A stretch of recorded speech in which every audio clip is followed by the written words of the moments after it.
তোমরা কি কেউ শুনেছ ছায়া ঘেরা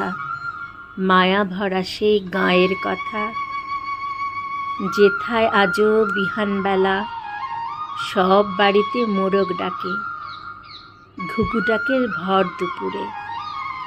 বিকালবেলা ডাহুক ডাকে পুকুর পাড়ে ডোবার ধারে, যেথায় আজও সাজবেলাতে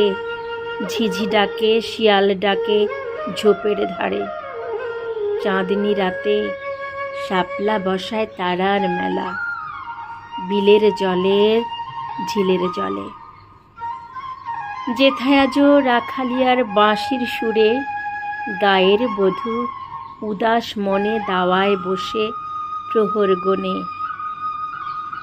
মনটা থাকে দূর বিদেশে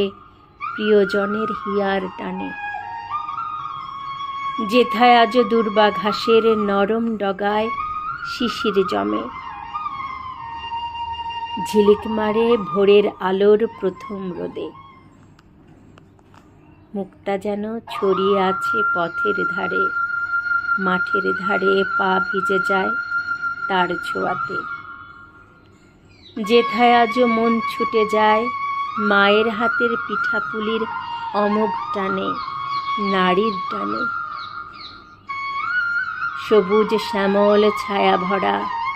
মায়া ভরা পল্লী গাঁয়ের মায়ার টানে। তোমরা কি কেউ শুনেছ ছায়া ঘেরা মায়া ভরা সেই গাঁয়ের কথা? মায়া ভরা গাঁয়ের কথা কবিতাটি লিখেছেন শ্রদ্ধেয় কবি আব্দুল মাজিদ।